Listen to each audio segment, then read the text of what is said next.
Salut, din nou. Eu sunt Silviu de la electroniceonline.ro. Iar zilele trecute un domn mi-a pus o întrebare pe canalul de YouTube care mi-a adus aminte de setarea respectivă. Pe vechea navigație am folosit setarea respectivă. Era vorba de cum fac să se autolanseze o aplicație atunci când pornesc navigația sau când pornesc mașina. Eu pe cealaltă navigație, până să o înlocuiesc cu aceasta, aveam această aplicație RO Radio. O aveam pusă la autolansare pentru a se autolansa singur în momentul când pun navigația și are și pornirea automată. Are ea din setările ei să pornească audio automat. După cum auziți, deja a început să ruleze. Eu o să închid această aplicație. Acum nu este pusă la autolansare și o să vedeți cum facem să punem la autolansare o anumită aplicație. Pe modelul acesta de navigație este pe platforma 8227L, dar haideți să vedem și cum punem aplicația la autolansare pe acest model de navigație. Cei care aveți acest model de navigație cu introducerea parolei 4 de 8 în Factory Setup, aici avem posibilitatea la App Settings să alegem aplicația care vrem să autolanseze atunci când pornim navigația sau mașina. Și după cum vedeți aici, prima dată avem, scrie aici Boot App Settings, Boot App Settings, da? Pe urmă are audio, dacă vrem să punem ceva de la audio, navigation și tot așa, ca și sistem de navigare să buteze, ca și sistem audio să buteze și ca și aplicație în sine să buteze. Zice please select apps for boot running no more than 5 now. Deci putem să selectăm până la 5 aplicații să autolanseze în momentul când pornim mașina sau navigația. Eu o să pun această aplicație să se autolanseze și ca să se seteze această bifă pe care am pus-o eu aici, trebuie să-i dăm reboot.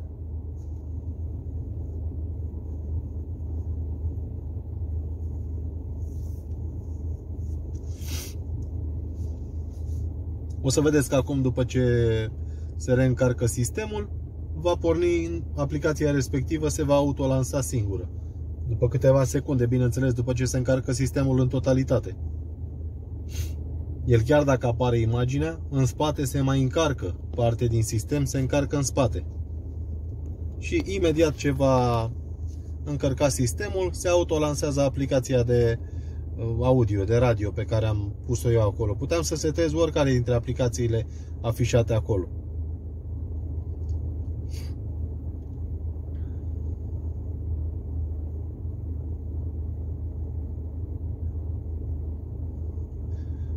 Deja cred că încearcă să autolanseze și aplicația respectivă, da? Plus sistemul lui din spate și de aceea comută un pic mai greu.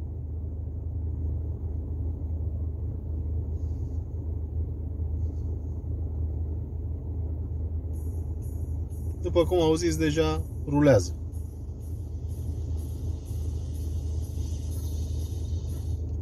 Bun. Ieșim din aplicația aceasta, mergem înapoi în Factory, în Car Settings, Factory Settings, introducem parola 4 de 8, ok, și mergem din nou la App Settings. Și aici avem posibilitatea să alegem oricare aplicație o avem noi deja preinstalată pe acest device. După cum vedeți, sunt câteva aplicații instalate care ar putea autorula atunci când pornim navigația, precum Waze-ul, poate și el să se autolanseze automat dacă noi îl setăm. WhatsApp, Pingo este o aplicație, să spun așa. Tot așa m-a întrebat un domn dacă există posibilitatea de a urmări aceste navigații prin GPS. Nu se pot urmări decât dacă sunt ca aceasta cu slot cartelă SIM. Deci ea poate fi urmărită doar după ID-ul cartelei. Eu am făcut teste și în același timp am lăsat aplicația instalată pentru că e bună, e bine să fie aici. Și cam astea sunt toate aplicațiile care pot să se autolanseze. Cele care nu se afișează aici și nu pot fi bifate pentru autolansare, eu o să debifez această aplicație să se autolanseze și o să-i dau reboot din nou, că nu vreau să se autolanseze. Momentan nu vreau să setez așa. O să mergem în depozit pe masă și o să vă arăt acolo cum arată și pe alte navigații care aplicațiile preinstalate nu apar în meniul respectiv. O să pun pauză acum și o să continuăm în depozit. Sau haideți să stăm să repornească sistemul, să vedeți că nu mai pornește cu aplicația respectivă.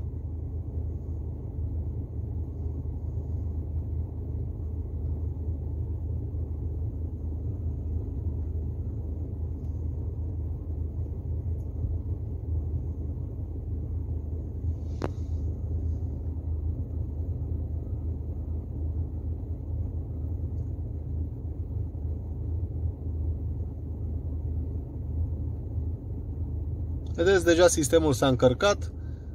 RAW Radio nu s-a mai autolansat pentru că a fost scos de la autolansare.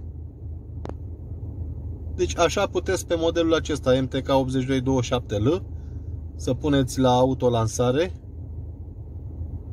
Sau ia să ne mai uităm o dată să vedem dacă chiar e MTK8227L. Sistem info. Da, așa este. Da, este un Android 13 AC8259, procesor de 2,2 GHz, firmware IT5760B. În regulă, o să pun pauză și să mergem în depozit să continuăm video. Bun, și am revenit în depozit. Îmi cer scuze, între timp eu am avut o altă activitate. Deja au trecut vreo 2 ore de când trebuia să continui video. Sunt uimit că nu s-a închis filmarea, nu s-a oprit. Și avem o altfel de tabletă de 9 inch, care din păcate, tot căutând prin meniul ei, nu are această funcție de autostart. Tot ce am găsit este aici, 1, 2. Deci nu are funcția de autolansare decât pentru anumite aplicații care au ele instalate în ele funcția de autolansare. După cum vedeți, aici sunt aplicațiile care pot fi autolansate la pornire și poate decât câteva aplicații să se autolanseze. Ce este foarte interesant, văd că are Here We Go aici, care se poate autolansa la pornire pentru navigare, dar pentru audio video nu are nimic. Are network radio care nu are nicio valoare pentru noi. În țările europene poate da, dar nu la noi. Terminal emulator care l-am pus eu, oricum l-am pus. Am instalat eu aplicația, dar are și el comandă pentru autolansare. De aceea și a ajuns aici în Startup Application Selection. Și ca să punem o altă aplicație să se autolanseze, orice aplicație dorim noi din aceste aplicații de aici, radio, muzică, video, cele care nu sunt acolo, vreau să spun. Putem să punem File Manager, Bluetooth, Audio Settings sau oricare dintre aceste aplicații de aici. Terminal emulator l-am pus eu ca să nu mai scot alimentarea din spate și să o tot introduc, dar o să scoatem și alimentarea. RAW Radio l-am pus eu, care îl folosesc și pe mașină de câțiva ani, v-am zis. Urmează să fac un video și cu el. Haideți să vă arăt ce am putut să descoper și care și funcționează. Am testat, cred că 7-8-10 aplicații, nici nu mai știu, m-a tâmpit ieri. Nici nu am reușit să fac video ieri, că am vrut să-l fac de ieri. Cred că vreo 4-5 ore am stat să testez și să mă documentez pe internet. Am găsit o rezolvare, să zic așa, față de cealaltă opțiune la navigația dinainte care ați văzut-o pe mașină instalată, care este dedicată Volkswagen, Skoda, Seat și are deja opțiunea în ea pentru autolansare.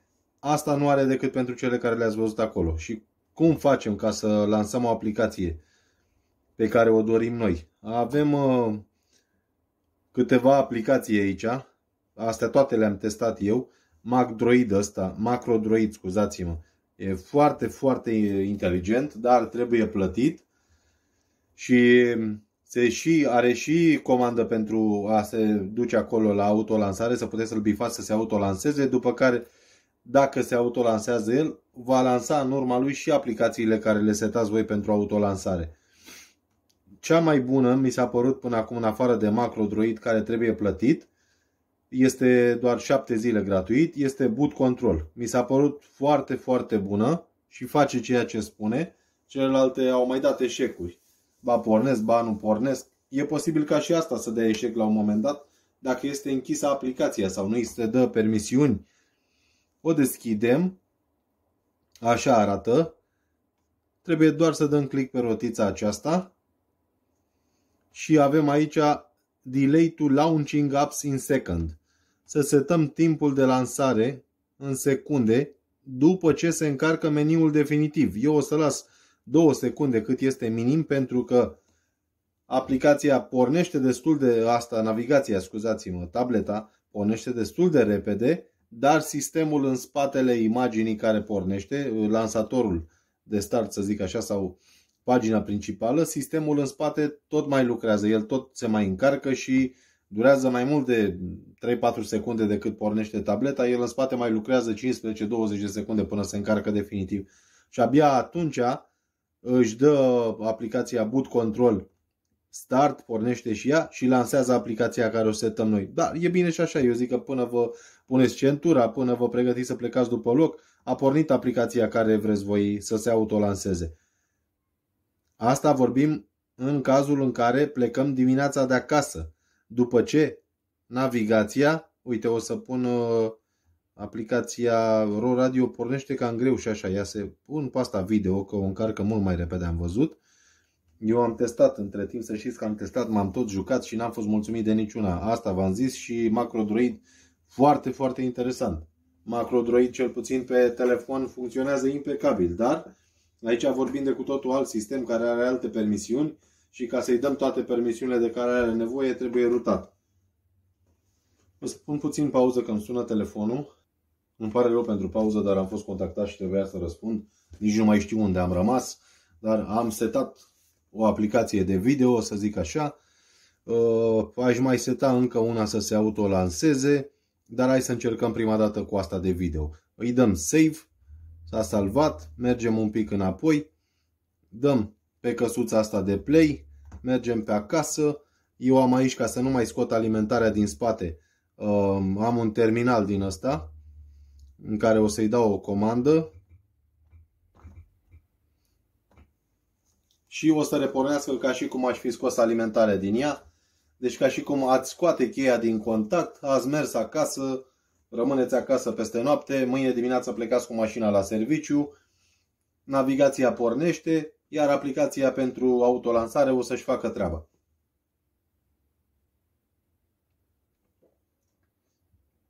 Problema la cele cu fast boot este alta. Că în momentul când plecați dumneavoastră cu mașina, de exemplu, acum o să vedeți că se autolansează, dar nu se lansează în 2 secunde cum era setat acolo, pentru că sistemul încă se încarcă în spate. Dar exact ce spuneam mai devreme, până vă așezați centura, oglinzile sau ce mai faceți dumneavoastră în mașină dimineața, aplicația dorită s-a autolansat, fără să mai fie nevoie să o lansați dumneavoastră. Aplicația video s-a autolansat. Și așa puteți să puneți orice aplicație doriți dumneavoastră să se autolanseze. Acum problema e alta. Problema este că o să închidem aplicația video, boot control o să-l las deschis cu toate că nu face acest serviciu și o să fac o altă chestie. O să îi scot una dintre alimentări, ca și cum ar fi contactul oprit și merg până la magazin să cumpăr ceva. Lăsăm așa 10-15 secunde. Nici nu știu dacă i-am setat la asta să pornească repede. Dar vedem acum. Nu știu cum e setat.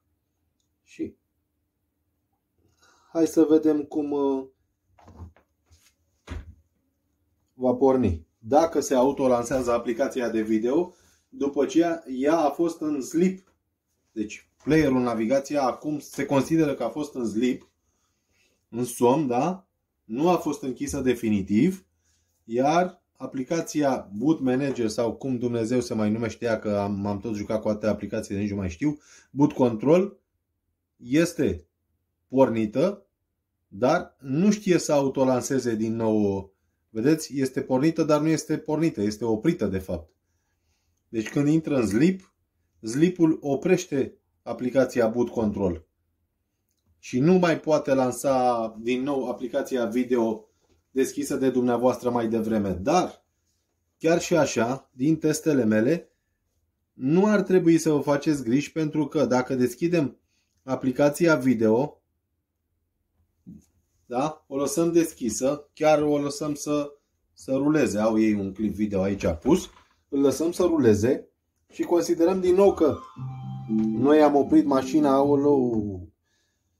am oprit mașina și mergem la magazin, da? În mod normal, când punem contactul din nou, când punem cheia în contact și pornim mașina din nou, ea fiind lăsată pe aplicația de video sau orice altă aplicație o avem deschisă, în mod normal ar trebui să pornească cu aceeași aplicație.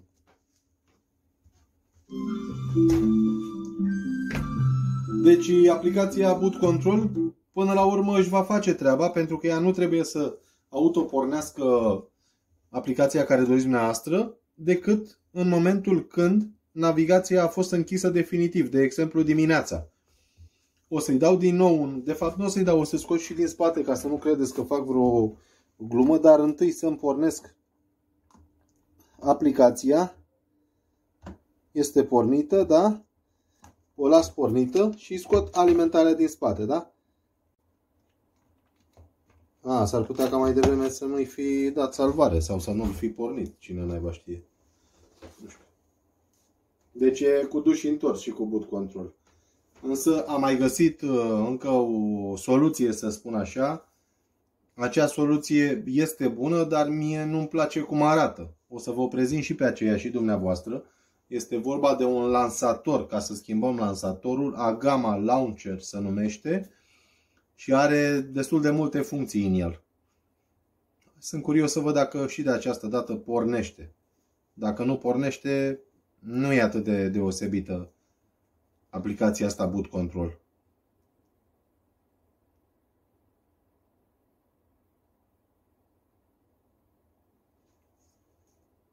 De data asta a pornit. Și a pornit chiar și video, cum era mai devreme. Bun, deci cât de cât i-aș face treaba, să spunem așa. Oprim Boot Control, dacă nu s-a oprit deja când am închis-o eu acum definitiv. Da, s-a oprit, este perfect. Și hai să instalăm altceva. Să instalăm Agama Launcher. Da? Și să schimbăm lansatorul. Acesta are mult mai multe funcții. Hai că am lungit video ăsta de la luat naiba. Îi dăm deschidere. Ăsta are foarte multe funcții, decât că mie nu-mi place cum arată, nu-mi place formatul. Mergem la setări prima dată ca să nu întâmpinăm vreo problemă. Și primul lucru care îl facem, mergem la Home Screen. Dăm pe Home App și setăm Agama Launcher ca și Home Screen prestabilit. Da? După aceea mergem la setări din nou și avem aici instrucțiuni, să-i dăm Android System Permission. Vedem dacă are toate permisiunile acordate. Notificări nu ne interesează. Ok. Mergem înapoi. Mergem pe aplicații. Eu vă prezint acum strict ceea ce doriți dumneavoastră să facă. Să lanseze aplicația dorită. El poate să facă mult mai multe. Aici avem toate aplicațiile instalate pe device-ul nostru. Și voi lansa prima dată Auto Startup, această aplicație. Run up after 5 seconds. Să ruleze după 5 secunde. Da? Am una deja pusă, l-a rulat. Și voi mai pune încă una. Auto Startup să ruleze după 15 secunde după ce pornește prima. Da? Ok. Și mai am o chestie foarte interesantă. Tot pe aici era. Unde o găsisem pe aia? Ia să vedem dacă nu cumva o fi pe aplicație aici. Aici. Auto Start After Sleep. Deci asta e foarte interesantă, să se autolanseze după ce intră în somn. Adică dacă atunci când scoateți cheia din contact să mergeți până la magazin să cumpărați ceva sau orice faceți și vă întoarceți, E posibil ca sistemul, aplicațiile care nu sunt de sistem, adică cel puțin radio acesta, cu toate că n-ar trebui, să-l închidă definitiv. Și atunci scot alimentarea din spate. Sper că am setat lansatorul acesta. Bun. Pun alimentarea înapoi. Dacă n-am setat lansatorul ăsta, o să avem o problemă și să întâmpinăm un blocaj la pornire, după care trebuie să resoftăm tablet.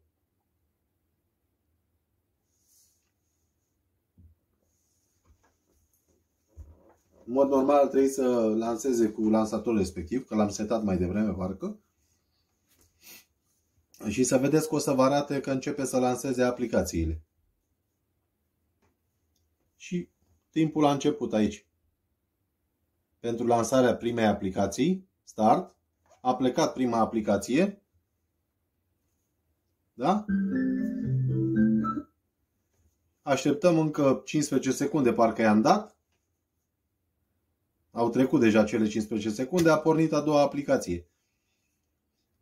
Deci totul ține și de lansator.